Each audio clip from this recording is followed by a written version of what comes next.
فاتحہ۔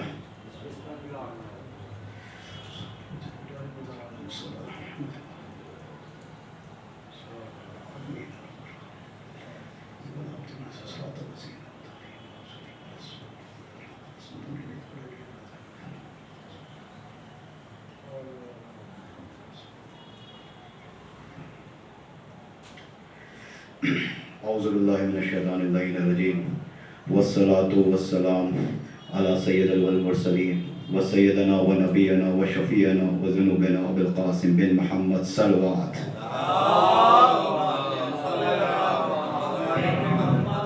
وأمی العربی المکی المدنی الفلقان حسین منی وانا من الحسین علیہ السلام بلندر صلوات۔ السلام علیکم یا ابا عبداللہ الحسین، السلام علیکم ابو الفضل عباس، السلام علیکم بی بی زینب سلام اللہ علیہ۔ عزیزان محترم اور سامعین حضرات، آج کا روز وہ روز ہے جسے ہم چہلم کہتے ہیں، اربعین کہتے ہیں۔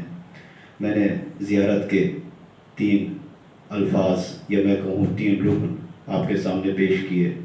عزیزان محترم، حسین اسے کہتے ہیں جو کشتی نجات ہے۔ حقیقت یہ ہے کہ حسین ہمارے لیے اور دنیا والوں کے لیے جو حسین کی عزاداری کرتے ہیں ان کے دل میں بسے ہوئے ہیں۔ عزیزان محترم، ہر وقت حسین ہو رہا ہے، حسین ہو رہا ہے، حسین ہو رہا ہے۔ بے شک یہ نام اتنا بڑا ہے کہ جیسے ہی لبوں پہ آتا ہے ساری پریشانیوں سے نجات مل جاتی ہے، پریشانیاں دور ہو جاتی ہیں۔ عزیزان محترم، دیکھیے ساری دعائیں اپنی جگہ ہیں، ساری نمازیں اپنی جگہ ہیں، لیکن نام حسین کی تاثیر ہی الگ ہے، نام حسین کی تاثیر ہی الگ ہے۔ اور اس کے لیے ہمیں کہیں اور جانے کی ضرورت نہیں ہوئی۔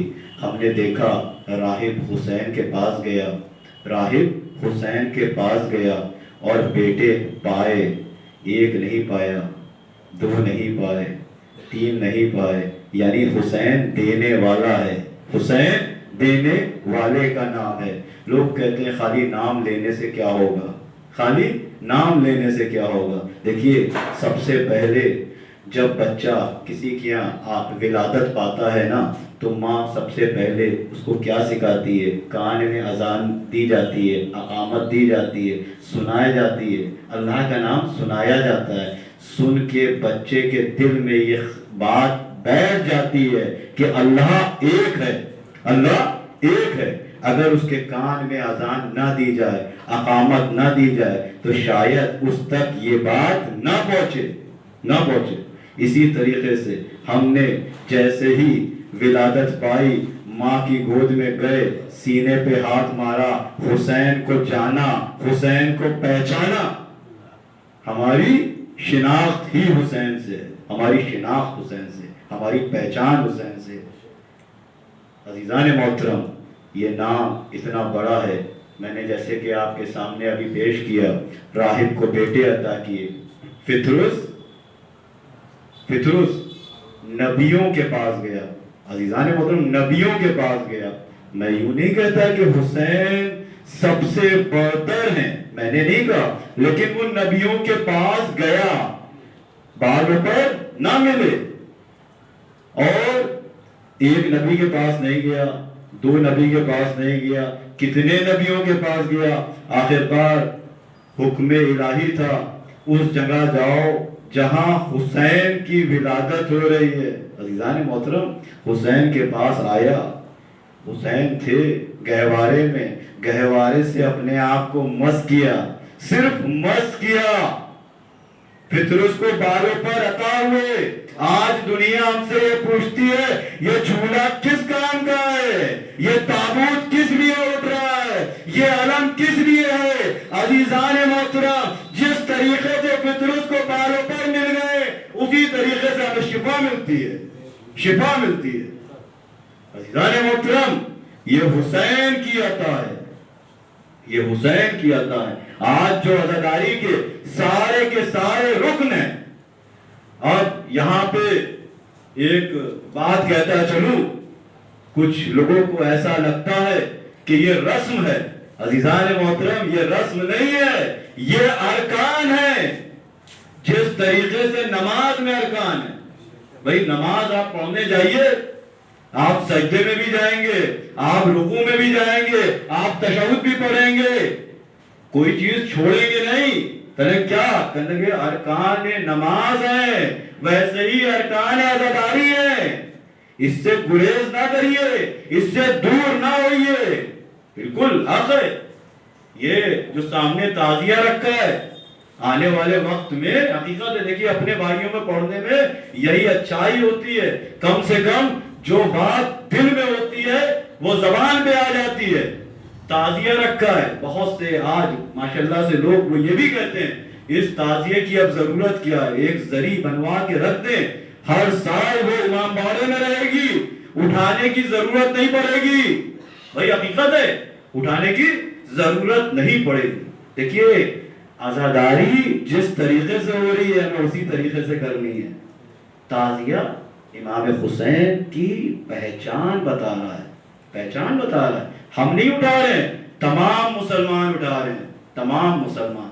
اب دیکھیے کوئی حسین کو بابا کہہ کے پکارتا ہے، کوئی حسین کو مولا کہہ کے پکارتا ہے، کوئی حسین کو پیر بابا کہہ کے پکارتا ہے، اور ہم حسین کو امام کہہ کے پکارتے ہیں. لیکن جو حسین کو پکارتا ہے وہ ہمارے دل کے قریب ہے، قریب ہے، وہ ہم سے دور نہیں ہے.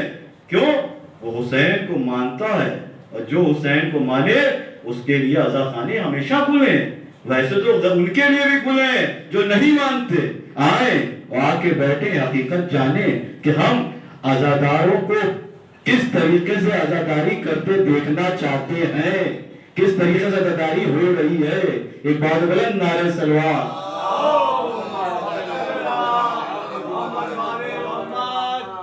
دیکھیے ہم وہ شیعان علی ہیں جو پہلے امام سے لے کے 12ویں امام تک سب کو مانتے ہیں. بہت سے ایسے آئے اور آج بھی قومیں ہیں، کسی نے چھٹے امام تک آ کے چھوڑ دیا، کسی نے 7ویں امام تک آ کے چھوڑ دیا، کسی نے چوتھے امام کو تو مانا، 5ویں کو نہیں مانا، نہیں مانا. حقیقت میں چوتھے امام کے دوسرے بیٹے کو مان لیا.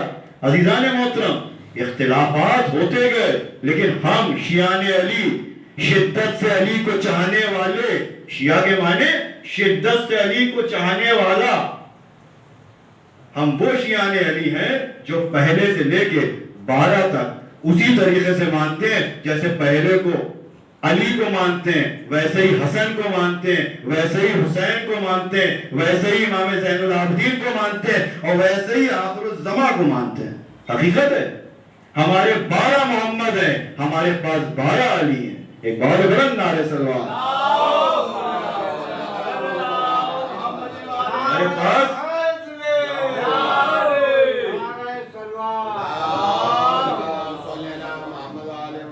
ہمارے پاس 12 محمد، 12 علی ہیں. عزیزان محترم دیکھیے اب یہاں پہ جب ہم پہنچتے ہیں تو پتہ یہ چلتا ہے کہ علی کی ولادت خانہ کعبہ میں ہوئی. بے شک علی افضل ہیں، نبیوں سے بھی افضل ہیں. اور شب ہجرت کی رات رسول نے علی کو اپنی جگہ پہ لٹالا. بھائی حقیقت میں اگر افضل نہ ہوتے تو رسول لٹالتے بھی نہ. اور پوری دنیا کو دھوکہ بھی ہوا. دنیا کو اس لیے کہہ رہا ہوں اس میں ملعون بھی تھے اور غیر ملعون بھی تھے. بھائی کچھ ایسے بھی تھے جو علی سے عداوت نہیں کرتے تھے لیکن ان کو بھی دھوکہ ہوا. ایک بات سمجھ میں آئی، جب رسول علی کو اپنی جگہ پہ لٹال دے تو دنیا دھوکے میں آ جاتی ہے. یہ سمجھ لیتی ہے کہ رسول نے انتخاب اپنا ہی کیا تھا، علی کا نہیں کیا تھا. لیکن صفین کے میدان میں عباس کو لے کے آئے اور علی نے سب کے سامنے اس میدان میں لا کے کھڑا کیا. وہ دن کے اجالے میں کھڑا کیا تھا، نہ کہ رات کے اندھیرے میں کھڑا کیا تھا، نہ کہ رات کے اندھیرے میں. اور دنیا نے دن کے اجالے میں 2 علی دیکھے تھے، 2 علی. عزیزان محترم ارے علی تو ایک ساتھ 40 جگہ میں موجود ہو سکتے ہیں. ایک ساتھ ہمیں ایسے واقعات نظر آئیں، ایسے واقعات نظر آئیں. ایک بہت بلند نعرہ سلوات. دیکھیے آپ 16 سفر سے لگاتار مجلسیں سن رہے ہیں حقیقت میں، اور جو ہمیں سنتے رہتے ہیں وہ جانتے ہیں میں حقیقت میں جو مجھے پڑھنا ہے میں وہی پڑھوں گا. مجھے جو پڑھنا ہے، کیونکہ علی کے فضائل چھوڑ کے مجلس ہوتی ہی نہیں. مجلس ہوتی ہی نہیں. مجلس کا مین مقصد بی بی زینب سلام اللہ علیہا نے جس وقت پہلی مجلس برپا کری اس میں تبلیغ دین نہیں ہوا ہے، اس میں فضائل علی ہوئے ہیں اور امام حسین علیہ السلام کے مصائب برپا ہوئے ہیں. تبلیغ کے لیے پورا رمضان ہے ہمارے پاس، پورا رمضان. عزیزان محترم اللہ کا مہینہ ہے. حقیقت میں لوگ کہتے ہیں کہ 1 گھنٹے کا وقت ہے، اس میں کوشش یہ کرنی چاہیے تاکہ لوگوں میں تبدیلی آئے. بے شک تبدیلی کے لیے مسجد حاضر ہے اور نماز کے لیے لوگ جاتے ہیں، لیکن اگر ہم اپنے بچوں کو یہ جنگوں سے دور کر دیں گے، جنگ بدر نہیں بتائیں گے، جنگ خندق نہیں بتائیں گے، جنگ صفین نہیں بتائیں گے، تو آنے والے بچے بہادر نہیں پیدا ہوں گے ہماری قوم کے.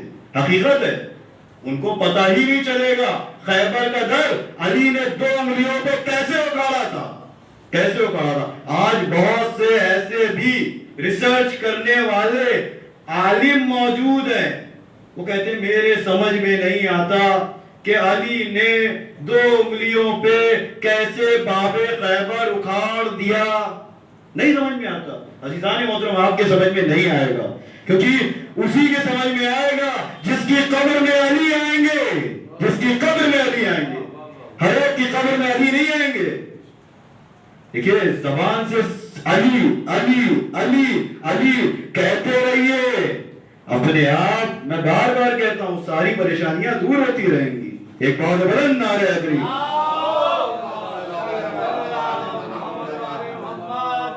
دیکھیے عزیزوں آج کے دن کے حساب سے 2 لوگوں کا تذکرہ ضرور ہوگا. ایک علی ہے جن کو ولادت کے بعد 2 لوگوں کا حقیقت میں ولادت سے لے کے اور طے زندگی 2 لوگوں کا ساتھ بہت ملا ہے. ایک محمد مصطفیٰ صلی اللہ علیہ وسلم،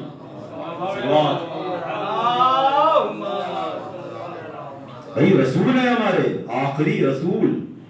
بھائی سارے رسول سارے نبی آئے تھے لیکن دین مکمل نہیں ہوا تھا. آخری نبی، بھائی آخری نبی کی کوششیں تھیں اور پوری زندگی لگ گئی لیکن دین مکمل نہیں ہوا. وہ دن بھی آیا جس کو ہم غدیر کا دن کہتے ہیں. بھائی محرم سے پہلے غدیر گزری ہے، محرم سے پہلے غدیر گزری ہے، اور وہ دن آیا جس دن ہم یہیں تک سن کے رک جاتے ہیں اور ہم سوچتے ہیں کہ علی کو پہلا خلیفہ مقرر کر دیا گیا، اس وجہ سے عداوت شروع ہو گئی. بھئی یہی ہماری سوچ ہے، ہم یہیں پہ آ کے رک جاتے ہیں. شاید لوگ جو وہاں پہ چہرے بدلے تھے، میں پوری غدیر نہیں پڑھ رہا ہوں، چہرے بدلے تھے، وہ اس وجہ سے بدلے تھے کہ پہلا خلیفہ علی کو مقرر کیا رسول نے، اور کیا کہا من کنت مولا فہذا علی المولا، جس کا میں مولا اس کے علی مولا. شاید یہی پہ بات ختم ہو جاتی، لیکن یہ 3.5 گھنٹے کا وقت کیوں گزرا؟ بھائی کبھی سوچئے غدیر کا خطبہ بھی ہے، غدیر کا پورا دن ہے، اس میں غدیر کے دن اتنا بڑا دن طویل خالی اتنی سی دیر کے لیے نہیں. رسول کچھ اور بتانا چاہ رہے تھے. رسول نے علی کو پہلا خلیفہ مقرر کیا، اس کے بعد کہا علی کے بعد حسین، حسین کے بعد حسن، حسن کے بعد اس کا بیٹا امام زین العابدین، اس کے بعد امام محمد باقر، امام محمد باقر کے بعد امام جعفر صادق. عزیزان محترم ایسے آخری امام زمانہ تک غدیر کے دن سارے نام منتخب ہوئے، تب جا کے ان چہروں پہ ایسے رنگ تبدیل ہوئے. عزیزان مطلب ایک چہرے کا نہیں بات تھی، کیونکہ 12 علی کے نام گنوا دیے گئے تھے، 12 محمدوں کے نام گنوا دیے گئے تھے. جہاں 12 علی ہوں، 12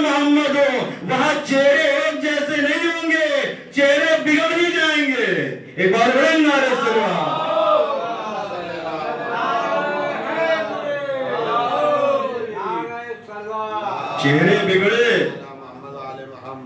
اور آج دنیا دیکھ رہی ہے جو علی کے دشمن ہیں حقیقت میں وہ عزاداری سے دور ہیں، اور جو علی کو علی جیسا مانتے ہیں، علی جیسا میں نے کہہ دیا اور آپ نے سن لیا، میں نے کیوں کہا علی کو علی جیسا کا مراد یہ ہے کہ علی کو علی مانتے ہو، علی کو علی مانتے ہو۔ علی کو علی ماننے کے لیے علی کو پہلا ماننا پڑے گا، پہلا ماننا پڑے گا، یہ ماننا پڑے گا خیبر میں علی آگے تھے، خندق میں علی آگے تھے، صفین میں علی آگے تھے، رسول کے آگے ہمیشہ علی تھے، کوئی اور نہیں تھا۔ ارے کچھ تو ایسے تھے جن کو گھوڑا بھی رسول نے دیا، تلوار بھی دی، لشکر بھی دیا، کہا اب چلے جاؤ، کہا اب چلے جاؤ، کیا ہوا؟ کہ گھوڑا چھوڑ کے بھاگ گیا، تلوار لے کے واپس آ گئے، کبھی کہا کہ لشکر بھاگ گیا، کبھی خود بھاگ آئے، کبھی خود بھاگ آئے۔ عزیزان محترم دیکھیے، لشکر ملنے کی بات نہیں ہوتی ہے، تلوار کی بات نہیں ہوتی ہے، گھوڑے کی بات نہیں ہوتی ہے، یہ بزدلی دل میں تھی، یہ بزدل لوگ تھے، رسول کو چھوڑ کے میدان سے بھاگ جاتے تھے، کبھی ساتھ نہیں دیا۔ لوگ کہتے ہیں آپ رسول کے ان صحاباؤں کا ذکر نہیں کرتے، بے شک ہم کرتے ہیں، ہم تو چاہتے ہیں کہ حقیقت میں علی کے صحابہ کرام، رسول کے صحابہ کرام کا ہمیشہ ذکر ہو۔ بے شک جناب سلمان افضل ترین ہیں، بے شک افضل ترین صحابہ ہیں، جناب قمبر، جناب میثم، آپ دیکھیے کتنا مرتبہ ہے، مرتبہ۔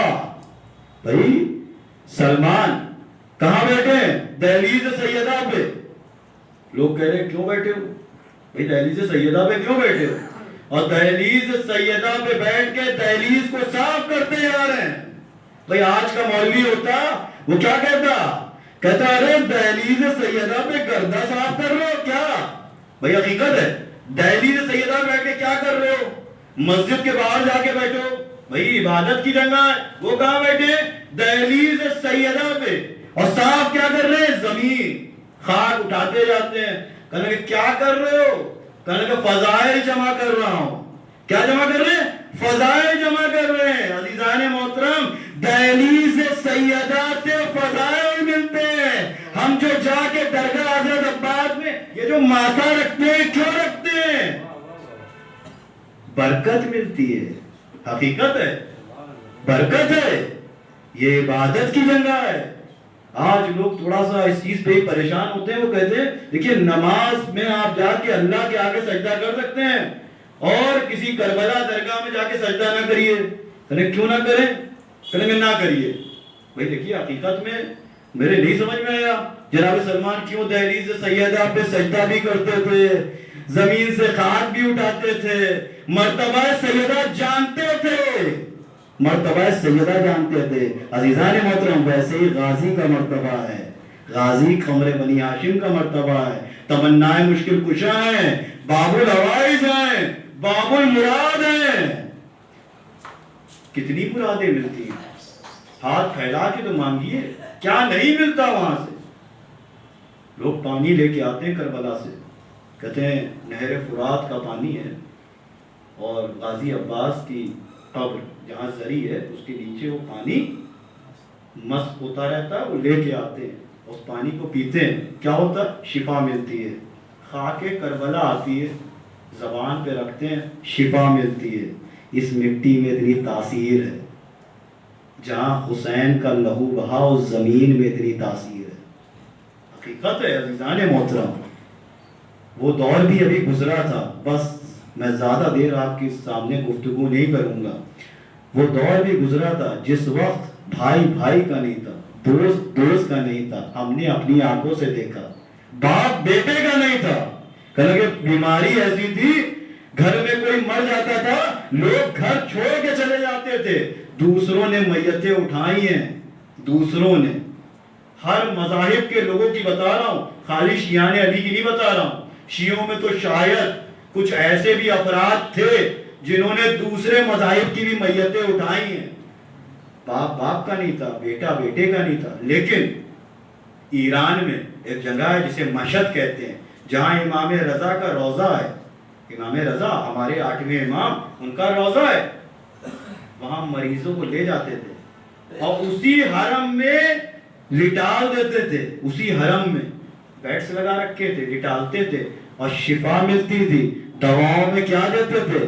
جو دوا ہوتی تھی اس کو مس کر کے لاتے تھے زری سے، اس کو کھلاتے تھے، لوگوں کو شفا ملتی تھی۔ اب ایک بات سمجھ میں آئی، ہم اس قوم کے ماننے والے جہاں پہ زری سے دوا کو بھی مس کر دے تو شفا ملتی ہے، شفا ملتی ہے۔ اسی لیے آج دنیا پریشان ہے۔ شیعان علی کیسے اتنی بڑی قوم ہو گئی، کیسے مرجع کرام کے ساتھ چل رہی ہے۔ ایک حکم آتا ہے چاند کے مسئلے میں یا کسی مسئلے میں سب ایک ہو جاتے ہیں، سب ایک ہو جاتے ہیں۔ یہ کیسے؟ عزیزان محترم، ہم امام کو ماننے والے ہیں اور وقت امام کا حکم ہے، نائب امام کو ماننے والے۔ اس وقت ہمارا مرجع موجود ہے آیت اللہ سیستانی صاحب، حقیقت میں ہم ان کو ماننے والے، حکم آئے گا ہمیں تسلیم کرنا ہے، کسی بھی مسئلے کو حکم آتا ہے۔ عزیزان محترم، ہمارے پاس دو جگہ ہیں، قم اور نجف، وہاں ایسے ایسے عالم موجود ہیں جو کبھی کوئی ایسا فتویٰ نہیں دیتے جیسے اور جگہ سے آتے ہیں، اور جگہ سے آتے ہیں۔ میں کیوں کہوں گا بھائی اور جگہ سے آتے ہیں؟ آپ نے سن لیا، دیکھیے چھوٹے چھوٹے مسئلوں پہ دوسرے مذاہب میں روز فتوے آتے ہیں، روز۔ ہمارے یہاں روز فتویٰ نہیں آتا، جب ضرورت ہوتی ہے تب آتا ہے، جب ضرورت ہوتی ہے۔ اور ہمارا مرجع کرام کہتے ہیں عزاداری ویسی کریے جیسی جس حلقے میں ہوتی ہے، بس جس حلقے میں جیسی ہوتی ہے۔ دیکھیے آج لکھنؤ میں عزاداری الگ طریقے سے ہوتی ہے، جونپور میں عزاداری الگ طریقے سے ہوتی ہے، اعظم گڑھ میں عزاداری میں تھوڑی سی تبدیلی ہے، بمبئی کی عزاداری میں تھوڑی اور تبدیلی ہوگی۔ تو جس حلقے میں جیسے عزاداری ہو رہی ہے ہمیں ویسے کرنی ہے۔ فرش ازا بستہ سب جگہ ہے، علم سب جگہ اٹھتے ہیں، تابوت سب جگہ اٹھتے ہیں۔ دیکھیں ماتم کا طریقہ الگ ہو سکتا ہے بھائی، طریقہ الگ ہو سکتا ہے، لیکن ماتم سب جگہ ہوتا ہے۔ سب حسین کا ماتم کرتے ہیں، سب غم مناتے ہیں۔ اسی لیے کہا گیا ہے کہ مرجع کرام سے دور نہ ہوئیے، مرجعیت ہماری پہچان ہے۔ اب آپ اس پہ آخری بات سن لیں۔ دیکھیے جب ہم لوگ مدرسے میں جاتے ہیں یا کسی بھی اسکول میں جاتے ہیں تو وہاں کتابیں ہوتی ہیں اور الگ الگ سبجیکٹس ہوتے ہیں۔ بھائی اسکول میں بچہ جاتا ہے، اس کو بتایا جاتا ہے اب تم اس کلاس میں پہنچ گئے ہو، سائنس بھی 3 حصوں میں ڈیوائیڈ ہو گئی اور میتھ یہ ہے، یہ ہے، سارے سبجیکٹس ہوتے ہیں۔ ویسے ہی مدرسے میں بھی جب بچہ جاتا ہے اس کو نماز کی بھی تربیت دی جاتی ہے، روزے کے بارے میں بتایا جاتا ہے، اس کو دین کے بارے میں بتایا جاتا ہے، اس کو عزائے حسین بھی سکھائی جاتی ہے، یعنی ایک ایک چیز بتائی جاتی ہے۔ نجاست اتنی ہے، پاکیزگی ایسے ہوگی، غسل اتنے ہیں، سب بتایا جاتا ہے۔ یعنی بات سمجھ میں آئی، ایک بک میں سب کچھ نہیں ہو سکتا، الگ الگ پارٹس ہوتے ہیں، اس کا حصہ یہ ہے، اس کا حصہ یہ، اس کا حصہ یہ، اس کا حصہ یہ ہے۔ دیکھیے ویسے ہی 1 گھنٹے کی گفتگو میں ساری چیزیں بیان نہیں ہو سکتی، ساری چیزیں بیان نہیں ہو سکتی۔ لوگ کہتے ہیں کہ آپ نے مجلس بہت اچھی پڑھی، مولا علی کے فضائل تو بیان کیے لیکن کچھ نصیحت نہیں ملی، کوئی نصیحت نہیں ملی۔ دیکھیے میرا یہ ماننا ہے علی کا نام آ گیا اس سے بڑی نصیحت ہی کچھ نہیں ہے، اس سے بڑی نصیحت ہی کچھ نہیں، کیونکہ جب نام علی آیا، زبان پہ نام علی آیا تو ہمیں یہ پتہ چل گیا ہمیں لقمہ حلال کا کھانا ہے یا حرام کا کھانا ہے، ہمیں کیا سیکھنا ہے اور کیا نہیں سیکھنا ہے، ہمیں نماز کیسی پڑھنی ہے اور کیسی نہیں پڑھنی ہے، ہمیں روزہ کب کھولنا ہے کب نہیں کھولنا ہے، کیونکہ نام علی میں ہی سب کچھ ہے، نام علی میں ہی سب کچھ ہے۔ اسی لیے قرآن کی ابتدا بے سے ہے اور بے کے نقطہ علی ہے، بس اس کے آگے کچھ نہیں کہنا ہے۔ ایک بہت بلند نعرہ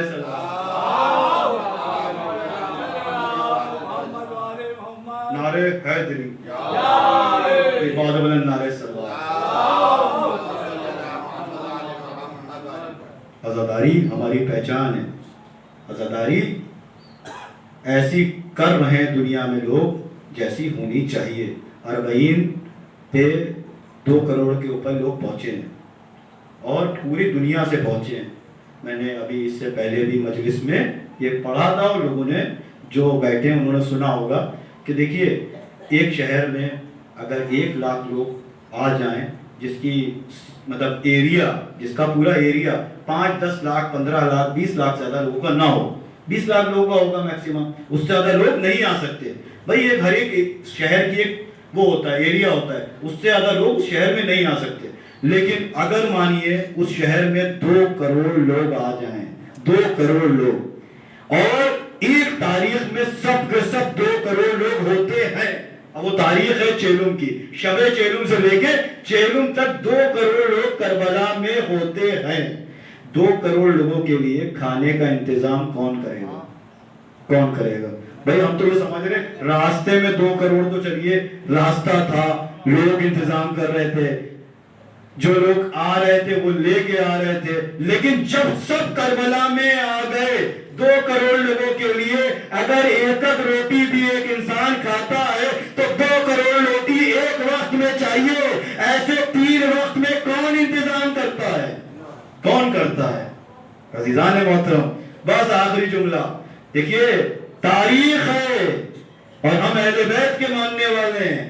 یہ اس گھرانے کی عطا ہے جہاں سے عرش سے فرش پہ روٹیاں جاتی تھی، عرش سے فرش پہ روٹیاں فرش سے عرش پہ روٹیاں جاتی تھی. دیکھیے فرش سے عرش پہ روٹیاں جاتی تھی اس گھرانے سے. آج کیا ہے؟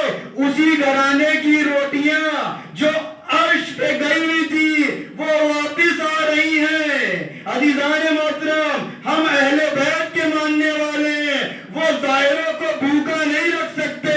ارے یہ سعودی عرب تھوڑی نہیں ہے جہاں لاشیں پڑی ہوں لوگ اٹھانے والے نہیں ہیں حج کرنے کے بعد. یہ ظاہر حسین کی خدمت کرنے کا دل صرف شیعان علی کے پاس ہے، صرف شیعان علی کے پاس. ایک بات بلند نعرے سلوات، صرف شیعان علی کے پاس، یہ کسی کے پاس نہیں ہے. میں بار بار یہ کہتا ہوں، آخری جملہ، عزاداری مستحب ہے، مستحب، اور سارے واجبات کو بچائے ہوئے. دیکھیے اس سے دور ہوئے تو نماز بھی جائے گی، روزہ بھی جائے گا، حج بھی جائے گا، خمس بھی جائے گا، زکوٰۃ بھی جائے گی.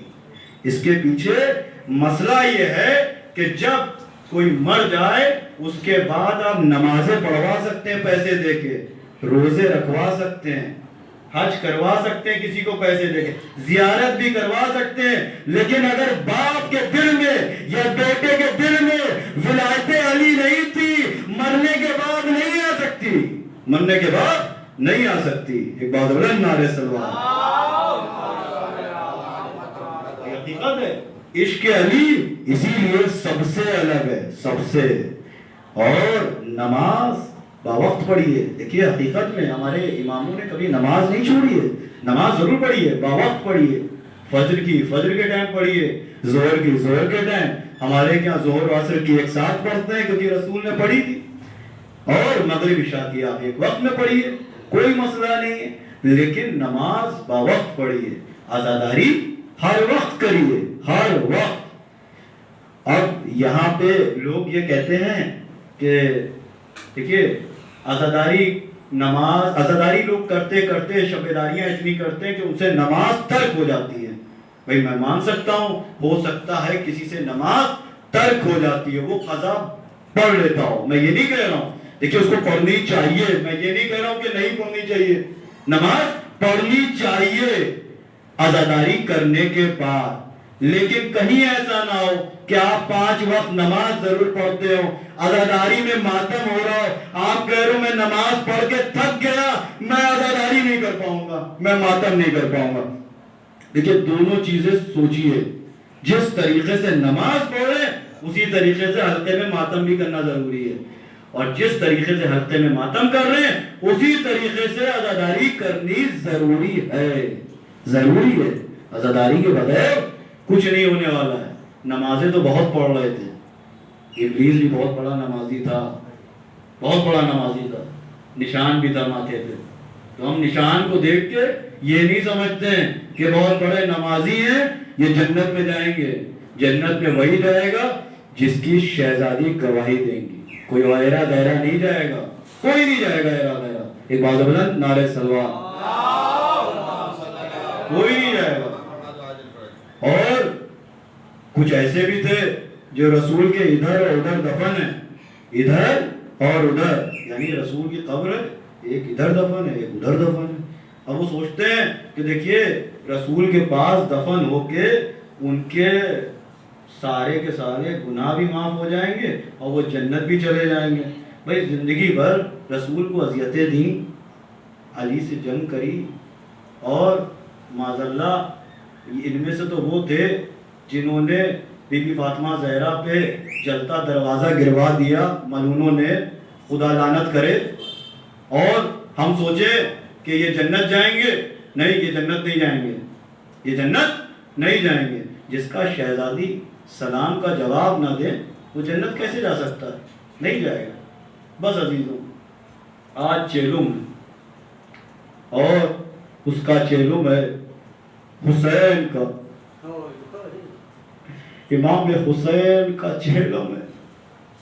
پہلی محرم سے ہم غم میں مبتلا ہے، دیکھ رہے حسین کربلا کی زمین پہ پہنچے، جنگ کری، ایک انصار شہید ہوئے. حسین کے لشکر کے وہ چراغ اون محمد وہ شہید ہوئے. زینب کا گھر ختم ہوا، زینب کے 2 چراغ کربلا کی زمین پہ شہید ہوئے. اور بی بی عالیہ نے اپنے دونوں چراغوں کو کربلا کی زمین پہ حسین کے حوالے کر دیا، شہادت کا جام پلا دیا. عزیزوں حسن کا وہ بیٹا قاسم لاش پامال ہوئی ہے کربلا کی زمین پہ، کربلا کی زمین پہ لاش پامال. حسین جس وقت کربلا میں حسن کے اس لال کی لاش کو اٹھا رہے تھے، ان ٹکڑوں کو اٹھا رہے تھے، جیسے بغیچے سے ماری پھول اٹھاتا ہے ویسے حسین ٹکڑے اٹھاتے تھے. حسین نے اپنے لال اکبر کو کربلا کی زمین کے حوالے کیا. وہ وقت بھی آیا 18 برس میں اکبر کربلا کی زمین پہ برچھی کا کے سو گیا. حسین اکبر کی لاش کو کس طریقے سے لے کے چلے. آخرکار وہ وقت آیا، غازی نے جنگ کا اشارہ نہیں کیا، نہ چاہتے تھے کیونکہ جانتے تھے کہ حسین کیا چاہتے ہیں. صفین کے بعد سے غازی نے کبھی تلوار نہ چلائی، کربلا میں حسین نے نہ چلانے دی. پانی لینے گئے تھے غازی عباس علم بردار سقائے سکینہ، بایاں بازو قلم دائنا بازو قلم مشق پہ تیر. عزیزوں جب کربلا گئے انہوں نے دیکھا ہے بایاں بازو کہیں دفن ہے، دائنا کہیں دفن ہے، عباس کی قبر کہیں اور ہے. عزیزوں جو نہیں گئے انشاءاللہ مولا جلد سے جلد ان کو بلائے. عباس کربلا کی زمین پہ عزیزوں ماتھے پہ تیر لگا، مشق سکینہ جت چکی ہے، پانی بہہ چکا ہے. لوگ کہتے ہیں غازی عباس نے جس وقت مشق سکینہ بھری پانی سے ہاتھ چھو گیا. میں نہیں کہتا، غازی اسے کہتے ہیں صرف مشق بھری.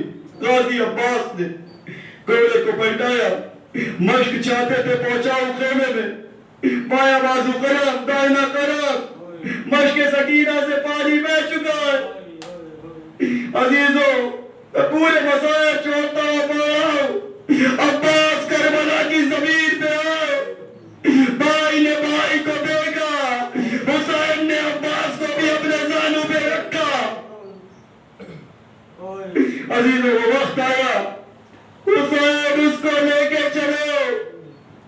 حسین کا لخت جگر، حسین کا وہ بچہ علی اصغر کربلا کی زمین میں جس وقت حسین لے کے چلے، میرے نہیں سمجھ میں آیا کہ حسین کے لشکر میں ایک ایک کر کے سب شہید ہو چکے، اب حسین اصغر کو لے کے کیوں جا رہے ہیں؟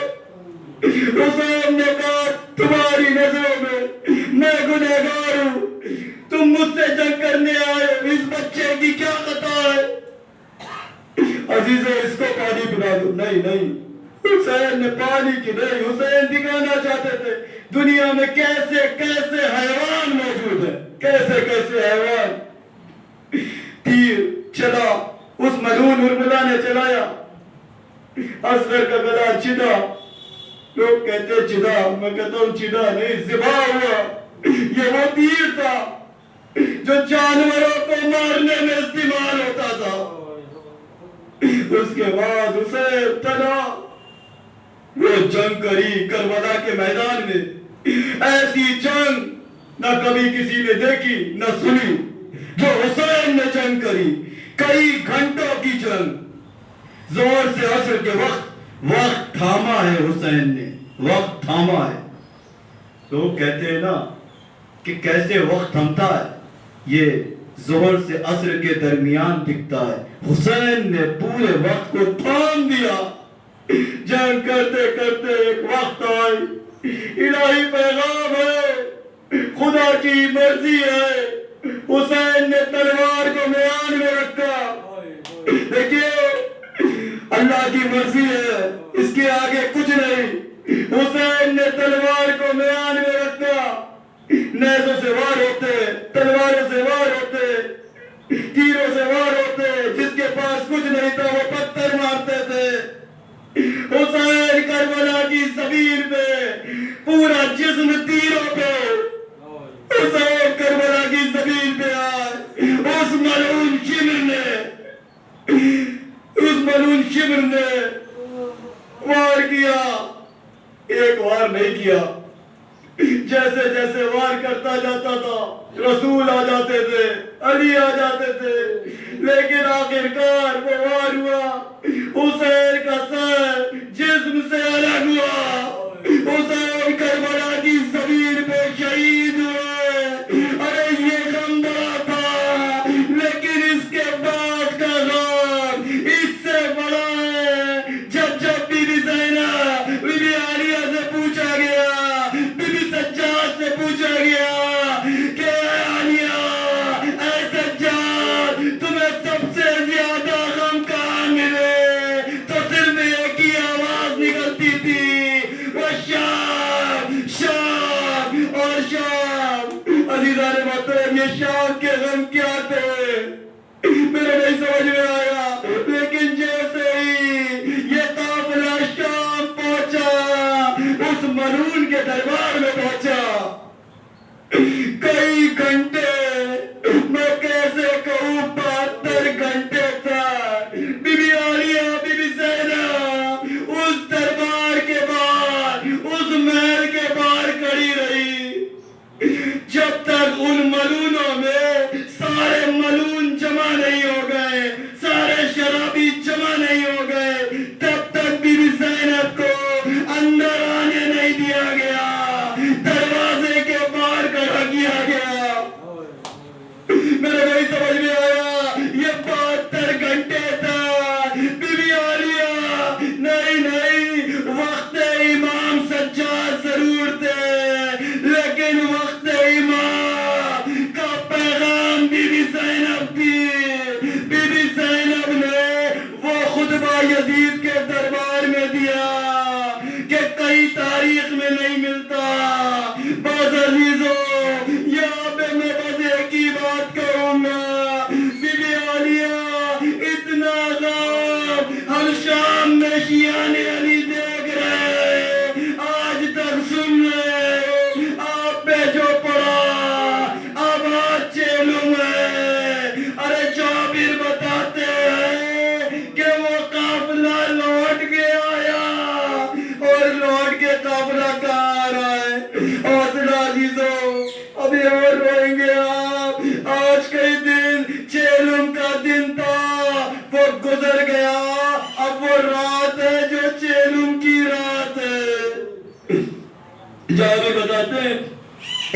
قافلے کو آتے دیکھا، جابر بھی موجود ہے، قافلہ ہوتا جاتا ہے، کربلا کے قریب پہنچا، بی بی زینب بھی ہے اور بیویاں بھی ہیں، ارے قبروں کے قریب آنا چاہتی ہیں، میرے نہیں سمجھ میں آیا، بی بی زینب اونٹ پہ بیٹھی ہوئی تھی، ارے اس اونٹ پہ بیٹھ کے بی بی زینب نے چاہا میرے بھائی کی آواز آ رہی ہے، میں اس کی قبر تک پہنچ جاؤں، آج میرا غازی مجھے بلا رہا ہے، آج قمر بنی ہاشم بلا رہا ہے، آج عباس علمدار مجھے بلا رہا ہے، ارے عباس کی قبر تک میں پہنچوں، عباس کی قبر کے پاس پتھر بہت تھے، ارے میرے نہیں سمجھ میں آ رہا ہے قاضی عباس کو کہاں دفن کیا، حسین کہیں اکبر کہیں اصغر، ارے ایک ایک کر کے لاشیں اٹھنا شروع ہوئے، ارے یہ اکبر کا یہ قاسم ہے، ارے جس وقت آواز قبر سے آئی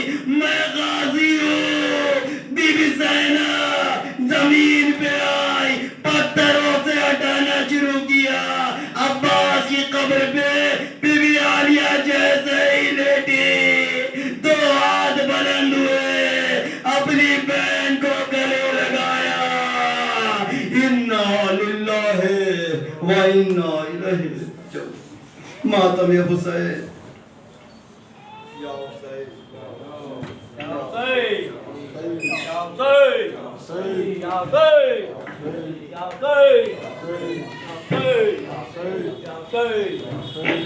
السلام علیکم ابا عبداللہ، السلام علیکم یا ابن رسول اللہ، السلام علیکم جملہ شہیدان کربلا واسیران کربلا ورحمۃ اللہ وبرکاتہ، السلام علیکم غریب الغرباء، السلام علیکم معین الضعفاء الفقراء، السلام علیکم شمس شموس عنیف النفوس این مدفون گرد توس مقضیز شیعت فی یوم الجزا علی ابن موسی رضا ورحمۃ اللہ وبرکاتہ، السلام علیکم صاحب الزمان علمان علمان علمان، السلام علیکم شریف القرآن، السلام علیکم امام زمان حاضر جل و فتح و سلام خرج و ظہور رحمۃ اللہ وبرکاتہ، اللہم صلی اللہ